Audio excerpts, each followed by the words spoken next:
So AEW happened. AEW All In, their WrestleMania, their biggest show of the year. Yeah, hi. Alrighty, ladies and gentlemen, it is time for your AEW All In 2025 review. I'm not gonna lie to you guys. I'm not the biggest AEW fan due to like the marky, smarky indie shit that happens a lot in AEW. AEW is basically something that is not really honestly a great alternative of what's going on with modern wrestling. WWE, in my opinion, is not great right now. Same thing with AEW, I think modern wrestling is just bad. But I will give credit where due, even though I will say this. Man, this show was so freaking long. This show was just too long for no reason. Okay, and I think one of my biggest problems with this show is like the matches were just too long for no reason, just to appeal to the smarky wrestling fans, because a lot of smarky fans, they like long matches and they think long matches are good. There are certain problems with the placement of the matches where I think matches shouldn't happen in certain places, and some of the matches just, really just, what's the need?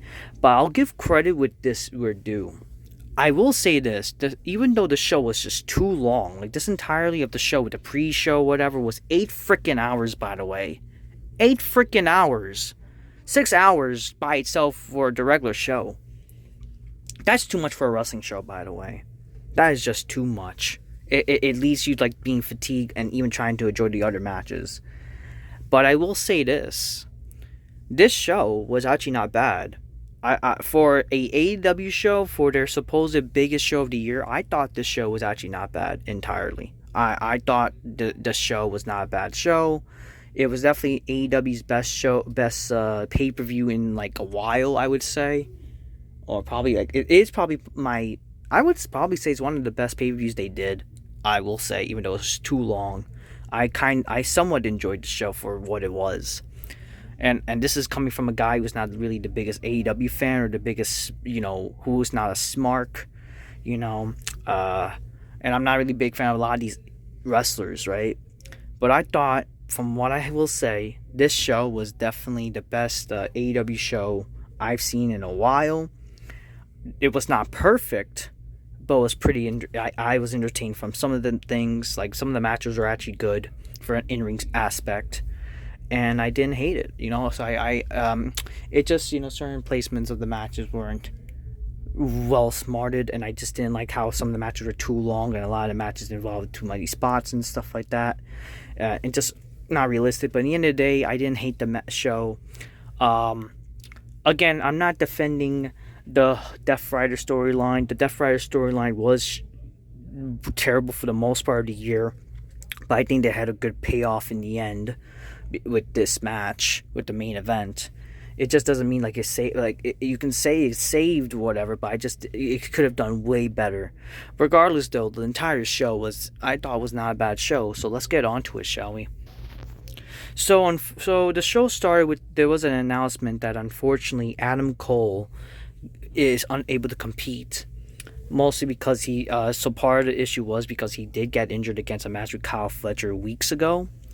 And because of that, they decided to now make this match a fair four-way match with a vacant TNT Championship involving now Dustin Rhodes and Sammy Guevara and Daniel Garcia, with Kyle Fletcher, who was the number one contender. So that's what happened. They announced that on the pre-show. Josh Matthews is all elite. Josh Matthews is now was like a special guest announcer for the show, which, it's cool to see Josh Matthews still involved. This was announced obviously for the show. For the show starting, the 0 Hour, the Sons of Texas, and Von Erichs, the Von Erichs Jr., they defeat the Shane Taylor Enterprises. Promotions, I don't really care for that, so whatever. Another match for the pre-show, it was Big Justice, the Costco guys, whatever. This was just basically their little celebrity endorsement type of thing, which I don't know why this is even can count as a celebrity endorsement. And Tomohiro Ishii, whatever, the conglomeration, it involved Hologram and Kyle Fletcher. They defeated the Don Callis family. I don't know. This match was just again pre-show for a reason. They had they had the son. They had like the two sons.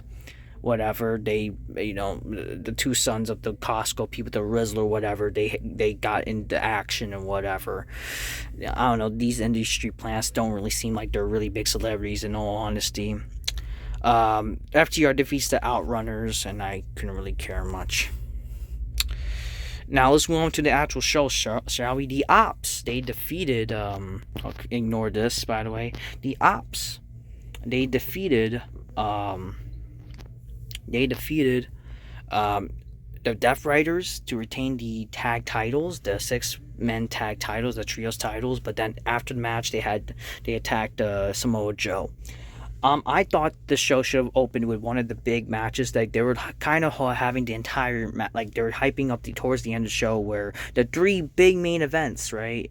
Which I feel like that was like a big mistake. Maybe they should have like instead like to make the crowd happy, they should have opened it with the Kenny Omega Okada match. But regardless, if anything, I think part of the reason was the pacing of the show. That's what's also another problem with the show and the pacing. Just a lot of these matches are just too long. But yeah, Samoa Joe got attacked by the Death Riders, which took him down the equation to even try to help in the main event. This match was just whatever. Didn't really care much for the show in all honesty.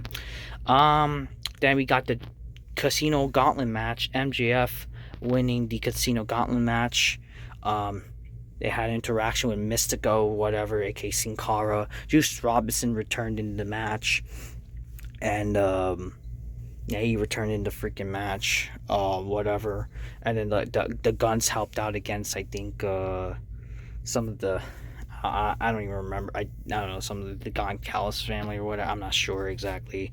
MJF winning, it just made more sense for him to win compared to a lot of other people. So I'm fine with MJF winning. Adam Cole came out. He surrendered the TNT title. He says how he's very thankful for the wrestling fans for giving him the opportunity to wrestle. He's very happy with what he's done in his career. It just he's not saying he's retiring yet, but it just doesn't look well. So he didn't really announce his retirement yet, but unfortunately right now he's very injured. I'm not the biggest Adam Cole fan, by the way. I'm just not. But in the end of the day, I do feel sad for Adam Cole. I feel sorry for a lot of people, not being able to retire as they want, or they're unfortunately getting retired because of injuries. It's not, I'm not happy for a guy getting injured. I'm not the biggest fan of Adam Cole. Don't really think he's that entertaining, but I do feel bad for him. I hope all is well for him and have him. Hopefully, he has a good recovery. If he does retire, then you know what, it is what it is. Dustin Rhodes, he won the Fair 4 match and became a TNT champion. He became the TNT champion again, winning the vacant TNT championship against Daniel Garcia, Sammy Guevara, who is his tag team partner for the RH tag titles, and Kyle Fletcher. I'm happy for Dustin Rhodes. He's been wrestling for a very long time. The match was whatever. It wasn't terrible. I thought it was a good moment. I think this match was more about the moment. A lot of people did not apparently like Dustin Rhodes winning, which it's whatever. I mean, I had no problem with Dustin Rhodes winning. Him being loyal to AEW, might as well give him that little love. It's just the problem with this is like Dustin Rhodes was not showcased much in AEW. He's more so on ROH, which is like why he should be on television. So I am happy though they showcased that. JoJo was there, and she was there to introduce Swerve Strickland. Swerve Strickland and what's his name? Ignore these, by the way, folks. Swerve Strickland and Will Ospreay had special entrances along with the Young Bucks. The Young Bucks, they enter as pirates, getting like founding fathers or whatever. Anyways, Swerve Strickland and Will Ospreay, they defeated the Young Bucks. This match was just too fucking long. And I think this match was ridiculous. I'll be honest with you, this match was ridiculous. I felt like I was watching a freaking live-action Power Rangers match, by the way.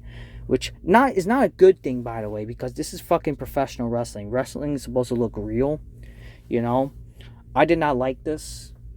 Honestly, I did not. I'm not saying the match was like entirely terrible. It's just the problem with this match is like it had a lot of flippy bullshit. which is just not realistic.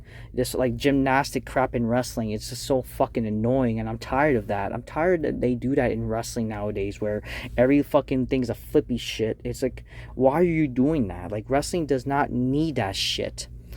Like, wrestling should not be some fucking flippy dumb shit, like, for real here. Oh yeah, I want to fucking go back to the gauntlet match. The gauntlet match was fine, by with the MJF match. It just, like, I didn't really, it's whatever. It was a gauntlet match with a bunch of people, but it's not even like a lot of them are AEW people. It was like ROH people too, which is like dumb. Or people like who were not really showcased. I just wish like there was it could have been a way to have some star power. I was like even expecting maybe Darby Allin to be in that match, or heck, even that would be a perfect match for Adam Copeland could have returned in that match. I think yeah.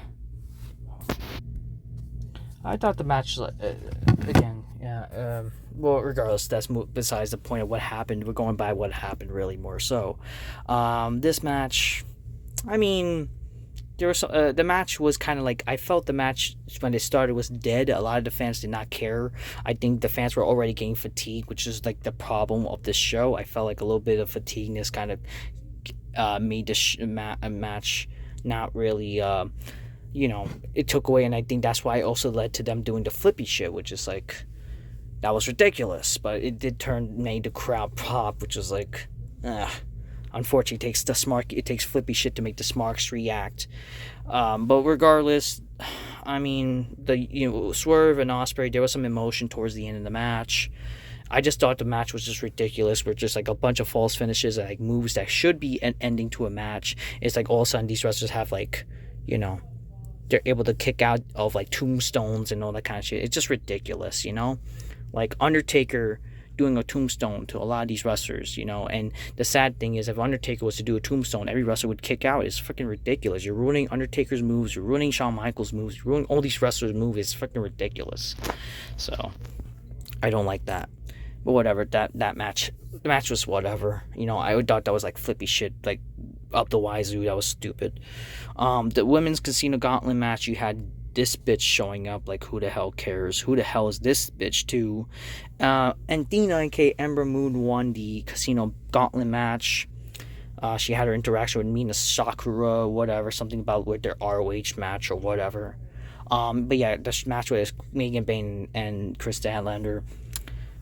And Dina won. The problem is this, like, Ember Moon is not showcased on like AEW. Like, why all of a sudden she's now going to be in contendership of the women's title, unless they're going to do something with her and Mercedes, whatever, which seems like that's what's going to happen.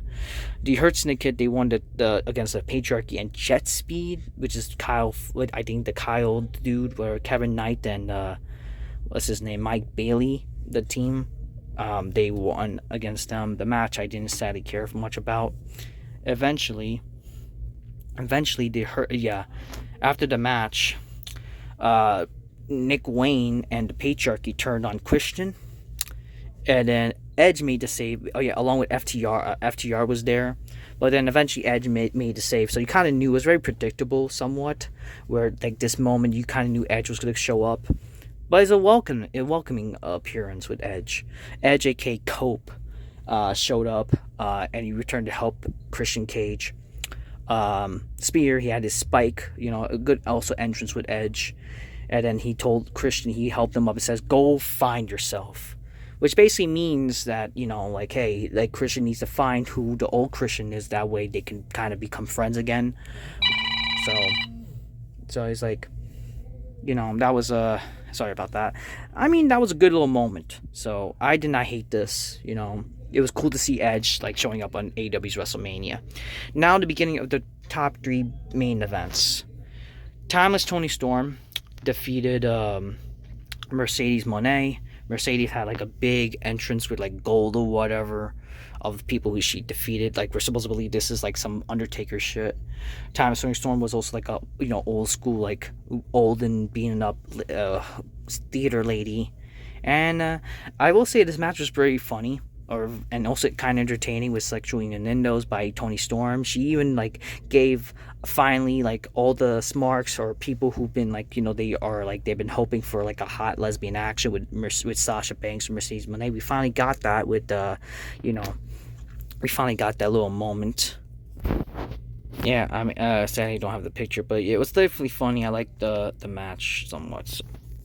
The second to the last main event, Okada defeated Kenny Omega to become the unified champion. My problem with the unified champion is, again, it's like it's an all new title. It's not like a combination of the both lineages, so there's not really a unification. And I do think it's dumb to call it the unified title. If for some reason they can't even call the title the Intercontinental title, which again would have been a perfect name to call the title the Intercontinental Championship, they might as well could have called it the Global Championship, just something, you know. But again, like you would think it's like you couldn't even have called the Unified International Continental Champion, something Unified Continental Championship. Even I don't freaking know, just something. But again, it's its own title, which is just kind of dumb. And the idea of it is supposed to be the secondary big title, which I don't know how that works out. And the two titles are still active as their own, which I don't get how that's the case. It's just apparently this is a third title now. It's just them to have like a place. It's just really just dumb in my honest opinion. This match though. So I have bothered to actually try to watch the past matches with Okada Omega because all the smarts want to talk about how those matches were good. I'm not gonna deny, like, I have seen those matches and I see why people like those matches. It's just, again, I do think the problem with those matches is, again, the problem with modern wrestling where all the wrestlers do a bunch of like false finishes, and it's just everybody, like, it's long false finishes ensue, dangerous moves ensues. I didn't. I was expecting this match to be like that, and I will say this. I mean, I didn't hate those matches though. I didn't actually hate those matches. Like actually bothering to watch Okada versus Omega. Like, I see why people may like those matches. It's just like they're very overrated though, and they're clearly biased to Dave Meltzer, like, because of high regard of those matches. I do think though, like, again, they set a problem with modern wrestling where every match want to be freaking, they're 6-star bullshitters, like, trying to be Dave Meltzer appeal with like dangerous moves for no reason, ruining legendary wrestlers' finishers like the Undertaker's tombstone and all that kind of stuff, like match finishers that should be finishes, and all of a sudden they all have resiliency. It's like a dumb thing. This match though, it's kind of a little different from the New Japan matches they had, where it's clear that like these wrestlers are older, so they're not able to have the same type of style, right? And Kenny Omega, he definitely didn't have the same style because of his diverticulitis, and which I like that he also was selling. I will say this: I like that he was selling his injury. I like that about this match. The match was not bad. I felt like it would have definitely been better if this match, like, maybe was to open the show, because I think by the time this match happened, it didn't have the feel of what all those fans have seen with the past matches with Okada Omega, and yeah, that's the only problem. But this match definitely was like an older version of that, and it definitely didn't have like the dangerous, like the match did not feel like they didn't do like go all out, as I would say, as those matches in the past. But I don't blame them, because again, they're more older, they're probably wiser. The match wasn't bad though, but I would have said that I thought the match would have been better because the entire show was just too long, man. This was the second to the last main event. I felt the show was too long by the time this felt like I couldn't believe this show was long than it need to be. It's just, again, a lot of these matches are too long. So, but this match wasn't bad. Kenny Omega lost because Don Callis got involved, and the Don Callis family. Eventually, Kota Ibushi tried to help his buddy Kenny, but in the end of the day, it all added up where Kenny couldn't be able to survive and win the match. So we had like that false finisher, like him hitting the one-winged angel and whatever, and then Okada eventually hit his finisher. Yeah, I just didn't like, again, it was definitely the older version of those matches. I would say, like, I did like the selling of Kenny. Again, I just don't like, all the overuse of, like, false finishes and also the dangerous moves. Like, again, using the Undertaker's tombstone and, like, ruining the tombstone, basically. I just didn't like. But the match wasn't bad. I will say that. I thought, for a match, it was good. I didn't hate it. So, I give credit with that. Yeah, obviously some dangerous moves happened, so but it was not a bad match. For my introduction for a live Kenny Okada match, I didn't hate it. Then we see Hangman Page, the main event, Hangman Page versus Jon Moxley for the AEW World Title in a Texas Death Match. This is their rematch from a kind of like a rematch of their first Texas Death Match. They had a bunch of matches before, obviously, but this is their second Texas Death Match. This time in a bigger platform for a title. Hangman brought back his old theme song. Moxley, definitely this match was very dangerous, that's for sure. Immediately the match, what I liked about this show did not have any blood up until the main event, so this match felt special. I just wish they built it up better, like not immediately having blood in the match, but you know what, it's whatever. That's a little nitpicky, I guess. This match was definitely brutal, like no doubt about it. This match was brutal. Glass, barbed wire, nice uses of the moves, I will say. Suplex through the freaking barbed wire table, for crying out loud. Dangerously dangerous. The Death Riders did try to get involved in the match, but then Ospreay tried to show up. But then he got taken out of the equation, similar like Samoa Joe. Bryan Danielson show up undercover, and he helped, but he was only there for briefly, which was fine. So yeah, this match basically kind of became AEW's version of the WrestleMania 40 main event, the Bloodline Rules match. Darby Allin show up, his appearance kind of made like pointless, I would say, but it is what it is. I was like thinking he would probably show up like the whole idea was apparently him to dethrone Moxley, but I guess that was too similar to Sting, so thankfully AEW did not go with that. So the Young Bucks didn't show up during the match, but then Swerve actually showed up. During the match. He said he was going to leave, but then he actually gave Hangman the chain. He actually helped Swerve, and which led to Moxley tapping out. I would have loved if the match had like more rest. I would have loved it if it would have been funny if like everyone basically came out and brawled. That would have been a way crazy way to end the show. If that would have been kind of a really cool thing about All In Texas, if they had like all the feuds, like everyone who basically been feuding. Like it would have been nice to see if Cope came out during the match, maybe like brawling with FTR along with Christian. It would be like such like a big moment. It would have been kind of cool if like everyone who feuded the Death Riders and involved with the Death Riders came out too, and everyone who they're feuding with. It would have been like so cool to see like everyone kind of brawl with each other, even if Kenny was to come out. I guess that's wishful thinking. It would have been so cool if like everybody from the show just came out and it brawled, but then like the main focus was Hangman and trying to save AEW supposedly from the Death Riders. But yeah, Hangman taps out. He made the Moxley tap out. Oh yeah, there was like a use of the of a nail bed. But yeah, Hangman, man, this match was very brutal, man. The use of glass, the use of freaking barbed wire nails, like nail bed, it was brutal. I mean, was it like kind of indie shit? Kind of, but I felt like it was warranted and made sense in this match, if anything. So I didn't hate this, actually. I thought this is how a death match is kind of done better, This is how like a death match, like it made sense to happen. You know what I mean? In the end of the day, man, this match, I thought this was definitely exciting for AEW's twist of the WrestleMania 40 main event.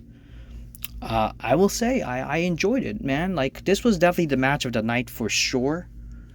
This definitely was, and yeah, Hangman, he like struggled to open the briefcase after winning the title. I think I liked that, like he couldn't like handle like getting like opening the title after a brutal match, and he finally, he gave the fans a brief like, oh, is the title there? Imagine if the title was not there, it was like all a ploy.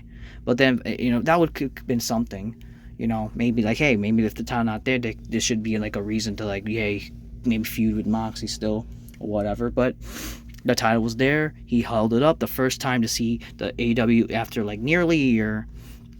And what a way to end the show, man. What a way to end the show. Honestly, this match alone definitely did help the show a lot.